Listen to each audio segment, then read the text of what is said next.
Assalamualaikum warahmatullahi wabarakatuh. Selamat datang kembali di acara kita pada pagi hari ini, Kopsus. Jadi Kopsus ini adalah segmen baru di YouTube-nya Visip Uinsa. Kita akan sedikit bicara dan bincang-bincang dengan diskusi atau topik-topik yang agak sedikit berat ya, serius, tapi kita akan tetap santai. Dan hari ini kita kedatangan narasumber yang merupakan salah satu dosen dengan fans terbanyak di Visip ya.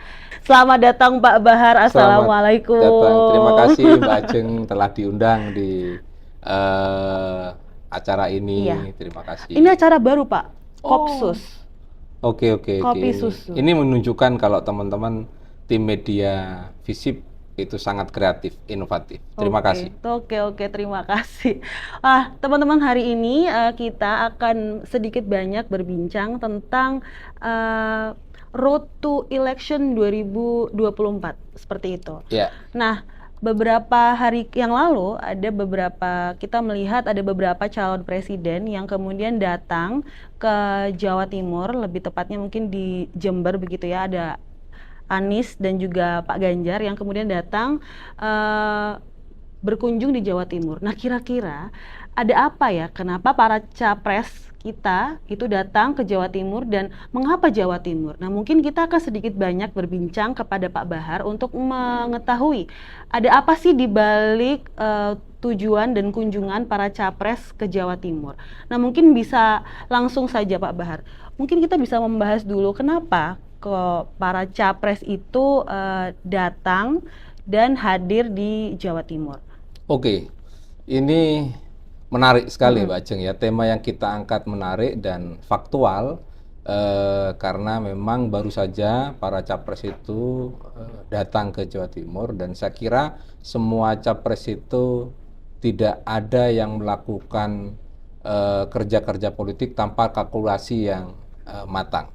Ini mengindikasikan bahwa semua capres, terutama capres yang tidak memiliki basis kuat di Jawa Timur, itu menganggap Jawa Timur sebagai battleground mereka. Ini adalah tempat dan di mana mereka bertempur untuk mendapatkan perhatian Jawa Timur. Hal yang perlu pertama kita hitung adalah Jawa Timur. Jawa Timur itu memiliki suara pemilih terbanyak kedua di Indonesia setelah Jawa Barat. Dan seringkali Jawa Timur itu justru menjadi penentu kepada siapa pemenang di Pilpres yang akan datang, dan kita belajar di Pilpres yang kemarin. Misalnya Jokowi terbukti itu bisa menjadi pemenang kemarin karena memang Kiai Ma'ruf Amin yang kebetulan kader langsung dari NU itu mendapatkan dukungan dari kiai-kiai sepuh dan pesantren-pesantren di Jawa Timur. Sedangkan Prabowo tidak memiliki itu. Maka belajar dari itu saya kira semua capres, terutama dua capres Ganjar dan Anies yang kita sama-sama mereka bukan berangkat dari kader NU, itu menganggap ini adalah basis suara yang mereka perebutkan. Yang menarik memang mereka ada di satu titik dan memiliki basis massa yang berbeda, bisa kelihatan. Misalnya di Jember kemarin, Anies itu ada di acara haulnya Habib Soleh Tanggul, sedangkan Ganjar itu memilih datang ke Car Free Day di pusat kota Jember, alun-alun Jember.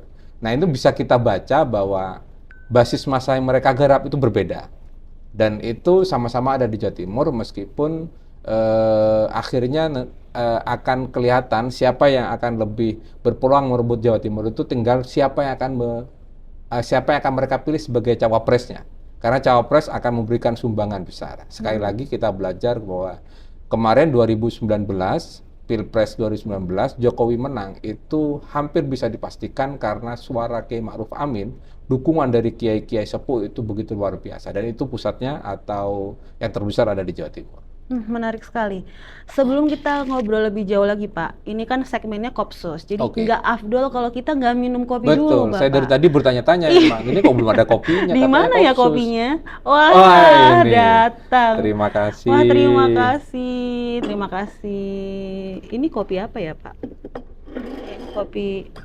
Saya penikmat kopi, saya bisa merasakan. Ini kopi apa? Iya, kalau saya kayak kopi bukan penikmat kopi. Wah, ini Arabica ini. ada kecutnya. Hmm. Jadi luar biasa dan memang yang nikmat tanpa gula. Oh gitu ya Karena Pak. penikmat kopi itu memang biasanya minta tanpa gula dan ini sudah benar tanpa gula. Baik, mungkin kita agak sedikit berbeda Pak kalau masalah kopi. Kalau saya tuh susu kopi gitu Pak. Oh iya, oke. Yang penting banyak susunya dan kopinya sedikit aja. Oke, oke, oke. Nggak apa-apa, karena seperti minuman kita yang berbeda, kalau dikasih tambahin susu akan semakin manis. Nah mungkin juga ini bisa mengcapture apa ya, fenomena politik kita saat ini. Nah, meskipun sekarang yang sudah mendeklarasikan kan baru ada 2 ya Pak, Iya. ada Anies dan juga Ganjar. Nah kira-kira kalau menurut Pak Bahar ya, akan ada pengumuman lagi nggak capres berikutnya? Dan kemudian yang sekarang juga menjadi menarik adalah kita menantikan nih kira-kira wakil presidennya ini siapa, cawapres dari masing-masing calon itu. Saya kira sampai hari ini masih dinamis banget ya, Hmm. terutama capres dari Gerindra dan PKB sampai hari ini mungkin untuk posisi capresnya sudah bisa kita baca terang benderang nanti Prabowo, tapi dari semua capres itu belum menentukan siapa cawapresnya. Iya. Ini sekaligus memberikan bukti bahwa posisi cawapres itu menjadi sangat penting dalam hal bagaimana mendongkrak suara capres. Nah, konteks ini yang harus kita bisa baca. Artinya apa? Ketika bicara Jawa Timur sebagai battleground itu, berarti Jawa Timur akan sangat menentukan siapa capres yang akan menang. Dan di saat itu maka cawapres dari Jawa Timur akan pasti diperebutkan. Kalau bicara Jawa Timur, berarti ada 2 variabel yang harus kita pahami. Yang pertama adalah Jawa Timur sebagai satu wilayah geografis dan Jawa Timur sebagai basisnya Nahdlatul Ulama. Oke. Nah, karena itu saya punya keyakinan dan semua pengamat saya kira sama bahwa dari 3 capres itu pasti akan memperebutkan kader Nahdlatul Ulama yang basisnya di Jawa Timur. Oke. Kalau baca itu berarti ada 3 orang yang paling mungkin untuk diperebutkan. Ada Hovifah Indar Parawangsa, selain dia seorang gubernur, Iya. dia juga adalah ketua muslimat. Yang kita sama-sama tahu suara muslimat itu kecenderungannya lebih solid dibandingkan suaranya para kiai. Ini bisa dibuktikan kemarin umumnya. Ibu-ibu. Betul, ibu-ibu tuh lebih solid. Kekuatan ibu-ibu tuh luar Iya, biasa. the power of mak-mak itu Iya. ternyata ada di politik dan itu bisa dilihat kemarin ketika Hovifah Indar Parawangsa itu bisa mengalahkan para kiai. PWNU secara kelembagaan bahkan waktu itu mengorganisir bahkan melakukan kampanye politik untuk Kusipul. Iya. Sedangkan Hovifah hanya berbekal muslimat dan beberapa dukungan partai politik yang menurut saya partai politik itu tidak terlalu memberikan suara signifikan. Justru yang bekerja maksimal itu adalah mesin politiknya muslimat. Dan itu sekaligus menjadi bukti bahwa ya kelompok perempuan itu lebih solid. Iya. Namun persoalannya Hovifah kan tidak punya partai. Oke. Nah, yang punya partai itu adalah Muhaimin Iskandar, PKB, yang kita sama-sama tahu PKB adalah salah satu partai terbesar di Jawa Timur. Di 2014 mereka menjadi pemenang, 2019 PKB menjadi runner up setelah PDIP, meskipun selisih suaranya tidak banyak. Nah, Caimin punya peluang untuk bisa menjadi cawapres yang diperebutkan karena selain punya partai, dia juga adalah cucu dari pendiri Nahdlatul Ulama. Oke. Dan sejak mahasiswa, Caimin adalah aktivis mahasiswa yang berafiliasi dengan NU, yaitu PMII. Saya kira Caimin memiliki satu kesempatan yang besar sebagaimana Hovifah. Yang ketiga mungkin Prof. Mahfud MD. Kita sama-sama tahu bahwa hari ini personifikasi politisi keren, politisi baik, politisi yang berpihak kepada penegakan hukum itu ada daripada Prof. Mahfud MD. Iya. Dan kebetulan Prof. Mahfud MD adalah kader Nahdlatul Ulama dan juga asli orang Jawa Timur, orang Madura. Saya kira ini akan menjadi pertimbangan semua capres untuk merubuhkan 3 orang ini. Ada satu lagi Pak Erick Thohir ya, meskipun tidak punya ikatan dengan Jawa Timur, tapi kan Pak Erick sekarang sudah mendeklarasikan diri sebagai kader Banser, Oke. Ansor begitu ya. Meskipun ada penolakan-penolakan di internal kemarin, misalnya di PWNU ada gerakan menolak naturalisasi NU untuk politik misal begitu, dan saya yakin itu ya arahnya ke Pak Erick.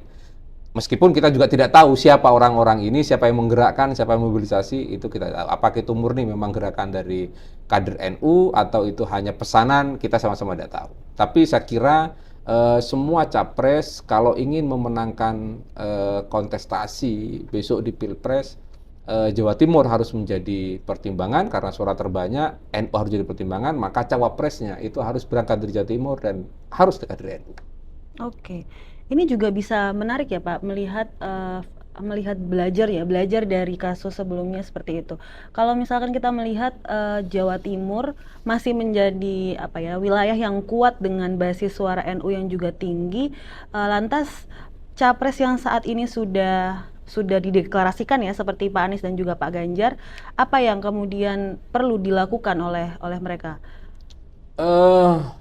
Saya punya keyakinan dan feeling bahwa semua capres yang sudah mendeklarasikan itu sedang melakukan kalkulasi politik dan tetap kalkulasinya pasti hitungannya adalah merebut kader NU. Oke. Misal ya, Pak Anies yang diusung oleh Nasdem sampai hari ini tidak mengumumkan siapa cawapresnya. Meskipun saya yakin PKS dan Gerindra itu PKS dan Demokrat itu sama-sama ingin memasangkan kadernya menjadi cawapresnya Pak Anies. Misalnya Demokrat jelas bahwa AHY misalnya ya. Tapi Pak Anies tidak segera menerima keputusan AHY atau dari kader PKS karena pertimbangan NU dan Jawa Timur. AHY betul dia punya basis massa kuat di Pacitan ya sebagai asli bapaknya SBY. Tapi kan tidak punya ikatan dengan Nahdlatul Ulama. Dan itu dihitung pasti oleh Anies Baswedan. Begitu juga dengan PKS. Pak Anies yang sudah kadung dituduh dalam tanda kutip selalu membawa politik identitas, itu tidak mungkin bawa PKS. Karena akan semakin menguatkan tuduhan itu bahwa betul Pak Anies adalah politisi yang membawa ide-ide politik identitas. Karena itu Pak Anies tidak punya pilihan, kalau ingin memenangkan pertarungan di Pilpres kemarin, maka Pak Anies harus sekali lagi ambil kader NU. Kepentingan pertama adalah membersihkan dirinya dari politik identitas, yang kedua adalah memperebutkan massa NU yang begitu banyak. Misal ya, kita membaca datanya LSI Denny JA di 2019. Kata Denny JA itu 49,5% penduduk negeri ini yang beragama Islam itu mengaku Nahdliyin. Coba bayangin, ada 125 juta penduduk negeri ini yang beragama Islam itu ngaku Nahdliyin dengan bangganya. Oke. Wah, ini kan luar biasa, ini suara pemilih yang luar biasa. Dan semua capres sadar tentang itu. Itu yang pertama. Kalau Ganjar oke lah, dia punya keuntungan karena punya kedekatan khusus dengan Nahdliyin. Kenapa wakilnya Pak Ganjar di Jawa Tengah, Gus Yassin Tajik Yassin itu putranya kiai yang sangat dihormati di NU, yaitu Mbah Mun. Iya. Dan Pak Ganjar sendiri juga punya kedekatan dengan para kiai-kiai di daerah Pantura sana, di Sarang, terus di Rembang. Itu kan punya kedekatan khusus karena memang gubernur di sana, dan saya dengar istrinya juga masih keturunan dari kiai-kiai NU. Nah, Pak Ganjar juga saya yakin nanti akan menghitung siapa yang akan mendampingi dia. Misal dia milih Erik, pasti pertimbangannya karena Erik adalah kader Ansor. Tidak mungkin karena hanya Erik adalah seorang ketua PSSI. Saya kira PSSI bukan menjadi variabel yang menentukan ya. Meskipun itu juga bagus untuk dijadikan salah satu isu utama bagaimana Erick Thohir itu bisa dibawa sebagai cawapres karena ketua PSSI. Tapi yang pasti dihitung itu adalah ansornya. Dan kita sama-sama tahu kemarin ketika acara 1 Abad NU yang memiliki panggung utama kan Erick yang membacakan sambutan sama panitia, Erick Thohir. Maka Ganjar Pranowo kalaupun akhirnya dengan Erick Thohir itu ada alasan lagi-lagi NU, tapi Jawa Timurnya nggak kena. Jawa Timurnya nggak kena. Nah, Prabowo tidak segera mengumumkan juga apakah bareng Caimin atau dengan yang lain. Itu lagi-lagi karena memang pertimbangan siapa yang lebih patut. Saya tidak yakin Prabowo akan membawa ketua partai lain kecuali Caimin. Kalau pertimbangannya partai, pasti Prabowo timbang-timbangnya itu antara Caimin, Mahfud MD atau Khoifah Indar Parawansa. Karena ikatan Jawa Timur dan ikatan Nahdlatul Ulama itu. Alasan dua variabel itu. Tapi mungkin nggak Pak Bahar kalau ada variabel lain selain NU dan Jawa Timur Kalau yang dipertimbangkan oleh capres kita kalau yang melihat baru ini? konteksnya adalah Jawa Timur sebagai battleground tadi, Ha-ha. ya nggak ada, ya hanya dua itu antara Jawa Timur sebagai sebuah geografis basis pemilihan dan Jawa Timur sebagai basisnya Nahdlatul Ulama. Saya kira itu yang paling utama menjadi alasan seorang capres berdatangan ke Jawa Timur. Oke. Dan masih sangat cair ya, karena Jawa Timur itu mohon dipahami bukan dilihat hanya NU secara struktural, PWNU bukan. Tapi Jawa Timur itu basisnya pondok-pondok gede.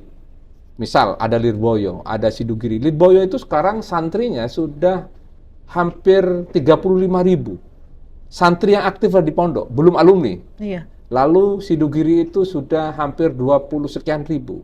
Sukorejo, Situbondo itu terakhir saya dengar ada 18.000. Paiton Nurul Jadid itu ada sekitar 10.000 sampai 11.000. Nah, ikatan pondok-pondok santri ini kepada santri itu sangat kuat. Maka para santri ini biasanya kecenderungannya karena mereka masih menganggap pilihan politik itu bagian dari pertanggungjawaban akhirat mereka. Biasanya mereka masih bertanya pada kiainya, kepada siapa kiai akan memberikan dukungan. Oke. Nah, makanya di Jawa Timur kalau membaca peta politik Jawa Timur, ya pertama NU, yang kedua ya pondok pesantren. Meskipun biasanya pondok pesantren besar itu biasanya kecenderungannya tidak akan berlawanan dengan pilihannya NU struktural. Kalaupun berlawanan, mereka tidak akan berhadapan-hadapan. Oke. Lirboyo, Ploso, Sidogiri, Nurul Jadid, Sukorejo, mana lagi? Ya di Madura ada Gulu-Gulu, Anukaya. Lalu ini pesantren NU ya. Kalau di luar NU seperti Pondok Bata-Bata, terus Sumber Anyar di Pamekasan, meskipun amaliyahnya sama persis dengan orang itu, tapi kan mereka tidak pernah mendeklarasikan diri menjadi pondok pesantren yang ada di bawah koordinasi Nahdlatul Ulama. Nah, itu teman-teman. Jadi saya kira Jawa Timur akan menjadi sangat menarik karena masih cair terus ini akan. Ini juga menarik ya kalau misalkan melihat Jawa Timur, karena kalau dari obrolan kita tadi Pak Bahari itu menunjukkan bahwa di Jawa Timur itu tidak hanya NU struktural tapi juga menjadi bagian dari kultural bahkan kehidupan sehari-hari masyarakat di Jawa Timur seperti itu. Nah, kira-kira kemarin seperti yang saya lihat ya, ada Ganjar ataupun Anies itu kemudian mereka datang di Jember gitu. Selain mereka juga membawa bendera partainya, mereka juga berusaha untuk menarik simpati masyarakat di Jawa Timur. Kira-kira kalau menurut Pak Bahar ya, dari usaha yang sudah mereka lakukan, ini kemungkinan bagi masyarakat Jawa Timur untuk ikut memilih atau mungkin berpartisipasi di dalam pemilihan presiden 2024 seperti apa Pak? Kalau partisipasinya dengan capresnya yang seperti ini. Kalau partisipasinya saya yakin ya kita punya track record bagus ya. Setiap pemilu pilpres tingkat partisipasi kehadiran, terutama hitungannya kehadiran di TPS itu kan kita selalu tinggi. Nah, cuman apakah yang dilakukan Anies dan Ganjar itu efektif membuat suara mereka terdongkrak di Jawa Timur? Ini pertanyaan menarik. Nah, betul itu pertanyaan sekali. menarik. Saya punya analisis bahwa Ganjar dan Anies itu sudah punya basis massa di internal Jawa Timur atau NU. Misal kita hitung di NU dulu. Pemilih Nahdlatul Ulama yang mungkin nanti itu akan memilih Anies Baswedan, itu kecenderungannya adalah NU yang konservatif. Kalau tidak ingin saya katakan NU kanan ya, NU konservatif. Masih ada, masih ada orang-orang NU dan banyak yang menganggap bahwa politik tidak bisa dilepaskan dari agama, bahwa memilih itu harus berkaitan dengan akidah. Misal ini banyak di Pamekasan, karena ada 2 pondok di Bata-Bata dan Sumber Anyar itu, yang di situ juga basis FPI-nya kuat. FPI itu sebagian besar atau bahkan mungkin semua anggota atau simpatisan FPI itu irisannya sama dengan Nahdlatul Ulama. Tapi NU yang saya katakan konservatif. Nah, NU konservatif ini yang digarap oleh Anies. Dan ini banyak. Madura banyak, Tapal Kuda banyak. Terutama di mana di situ ada misal Kampung Arab ya. selain karena memang idenya Anies yang Islamis begitu, Anies juga jamaah, dia adalah orang Arab. Meskipun bukan dari Arab Alawiyyin. Tapi dia tetap orang Arab. Yang saya yakin itu masih menjadi salah satu alasan dari keputusan pemilih kedekatan ras itu. Saya yakin itu. Itu Anies. Nah, kalau Ganjar itu mungkin akan garap warga NU yang agak milenial, enggak? Milenial bahasan lain ya, tapi agak kiri lah begitu ya. NU agak yang abangan. Tepat itu. NU yang agak abangan. Orang-orang seperti di Blitar, orang-orang seperti di Gale, Pacitan, itu semua ngaku NU. Tapi kedekatan dengan NU-nya itu lebih dekat, mereka praktek kesehariannya kepada abangan. Nah, ini kalau umpamanya melihat dari tipologi orang Islam seperti Clifford Geertz sampaikan ya, ada abangan, santri, dan priyayi, mereka adalah orang NU yang abangan. Ini yang digarap oleh Ganjar Pranowo. Nah, ini nanti menarik kalau Prabowo betul muncul dan menyandingkan wapresnya dari tokoh NU yang santri, ini keren nanti. Iya, Pak. Nanti tiga-tiganya berebut basis NU. Kalau yang Anies akan merebut basis NU yang konservatif, lalu Ganjar akan memperebutkan NU yang sedikit abangan. Kita lihat, kalau Prabowo memilih 3 kader NU yang saya sebut, ada Caimin, ada Mahfud, ada Hoifah, atau bahkan dengan dengan Erick Thohir, ini akan didukung, saya yakin akan didukung oleh struktur NU dan NU yang tercerahkan lah, begitu ya. NU yang tercerahkan. NU yang tercerahkan. Iya, NU santri begitu. NU santri tapi tidak konservatif. Iya. Tidak konservatif. Saya punya kalkulasi akan seperti itu. Makanya kalau Ganjar salah milih orang, lalu Prabowo betul milih orang, bisa kesalip. Dan yang diuntungkan dari proses politik sekarang ini adalah Prabowo. Iya, betul. Misal ya, kita jalan 3 pasangan ini. Iya. Pasti nanti di putaran kedua, kalau ada 2 putaran, salah satunya ini ya, kita simulasi. Yang gagal umpamanya Anies di putaran kedua. Saya hampir bisa memastikan suaranya Anies ini tidak akan lari ke Ganjar. Karena kutub mereka terlalu jauh antara NU yang konservatif kepada NU yang abangan. Benar banget, Pak. Atau salah satunya, sekarang yang gagal Ganjar. Lalu Prabowo berhadapan dengan Anies. Ini suaranya nggak mungkin lari ke sini, karena ini konservatif. Ini masih abangan. Pasti milih sini. Nah, tinggal Prabowo pinter tidak memilih cawapresnya yang harus mewakili NU yang sudah tercerahkan. Begitulah kira-kira bahasa. Ini menarik sekali, Pak Bahar, kalau misalkan kita melihat ya pertarungan Capres 2024 di Jawa Timur. Tapi betul sekali, Pak, kalau kita melihat di Jawa Timur berdasarkan juga penelitian-penelitian sudah ada tipologi masyarakat Jawa Timur tadi Clifford Geertz yang dibagi antara abangan, santri, dan juga priyayi. Nah, kira-kira Pak Bahar, dari sebutan abangan, santri, dan juga priyayi, sebenarnya menurut saya ada juga 2 poin ya yang belum kita sentuh. Ya, ini adalah pemilih pemula dan juga milenial. Nah, itu kira-kira gimana, Pak? Chance-nya untuk mendapatkan suara pemilih pemula dan juga milenial? Kalau pemilih pemula, saya kira konteksnya tidak ada lagi keterkaitan khusus dengan Jawa Timur. Ini beda tema. Silakan undang saya di lain kesempatan. Kenapa? Karena konteksnya pemilih pemula ini tentu semua daerah di Indonesia itu punya konteks pemilih pemula ini, tidak khusus untuk Jawa Timur. Kalau Jawa Timur ya pasti keterkaitannya geografis Jawa Timur dan NU. Saya kira itu.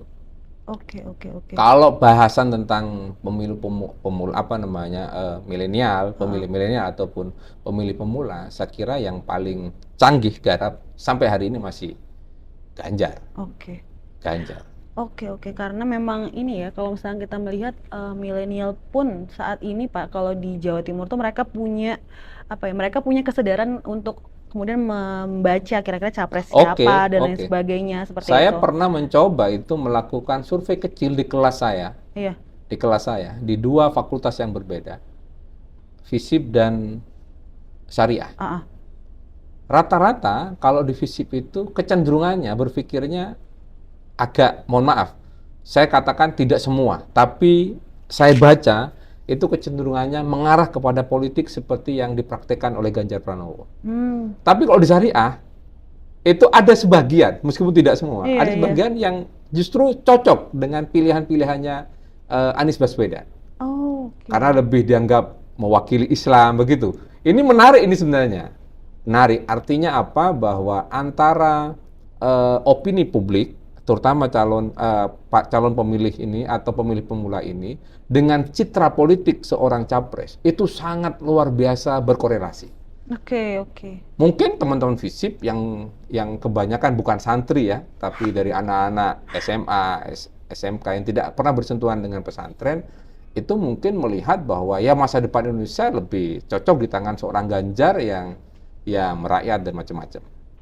Tapi di Syariah mungkin sebagian menganggap, oh enggak, masa depan Indonesia ya harus dipegang orang yang lebih berpihak kepada agama, mungkin begitu ya. Iya, Meskipun sekali lagi saya katakan, yang saya sampaikan itu hanya beberapa case di beberapa wawancara yang saya lakukan dengan beberapa orang mahasiswa di Syariah ataupun di FISIP. Oke. Mungkin bisa kita seruput dulu Bapak kopinya sebelum dingin. sebelum dingin.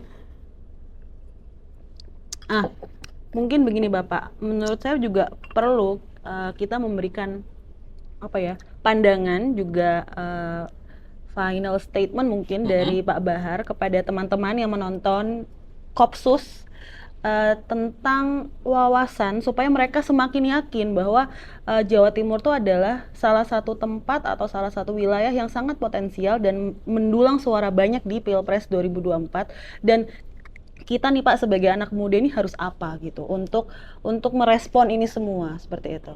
Pertama ya, anak muda sekarang memiliki tanggung jawab menjaga Indonesia. Salah satunya adalah mereka berpartisipasi secara aktif di politik.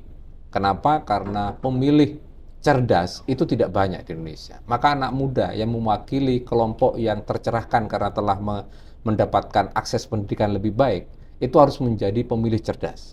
Pemilih cerdas itu adalah mereka yang tidak hanya memilih karena ikatan emosi, tapi mereka membaca track record dari setiap calon. Silahkan dibaca saja track recordnya. Bagaimana Ganjar Pranowo, bagaimana Anies Baswedan, bagaimana Prabowo. Tentu dari track record itu teman-teman akhirnya akan bisa membuktikan atau bisa memberikan pilihan kepada siapa suaranya akan diberikan. Saya kira itu. Jadilah pemilih cerdas. Oke, baik teman-teman sekalian, kita harus ingat bahwa untuk menyongsong 2024 mendatang, kita harus menjadi pemilih yang cerdas, begitu Pak Bahar. Oke, terima kasih atas waktunya Pak Bahar. Semoga kita bisa berjumpa lagi di segmen yang baru mungkin. Oke teman-teman sekalian, terima kasih sudah bersama kita di Kopsus. Saya Ajeng pamit undur diri. Wassalamualaikum warahmatullahi wabarakatuh. Waalaikumsalam warahmatullahi wabarakatuh.